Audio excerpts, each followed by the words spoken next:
মুসলমান আপনাকে বলতে চাই, মাসলা হলো এই, নামাজ পড়ার আগে নামাজ আদায় করার জন্য নামাজের মাসলা শিখার দরকার আছে কি নাই? আছে কি নাই? আচ্ছা ভাই বলুন তো, কেউ যদি নামাজ আদায় করে আর নামাজ আদায় করতে গিয়ে সূরা ফাতিহা না পড়ে নামাজ হবে না হবে না? এটা হনা বলুন ভাই, কেন হবে না? ও জানে না, ওই জন্য হয়ে যাবে। জাহিল, মূর্খ, মাদ্রাসায় পড়িনি, হবে না?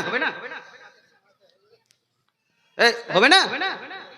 সাধারণ ভাই, সাধারণ ব্যক্তি, তবু হবে না? এই রুকু করতে গেছে, রুকুই করেনি, আল্লাহু আকবার বলে ডাইরেক্ট সাজদায় চলে গেছে, নামাজ হবে না হবে না? আচ্ছা একজন মূর্খ মানুষ পড়ছে, হবে না হবে না? এটা হানা বলুন ভাই, মূর্খদের হবে না?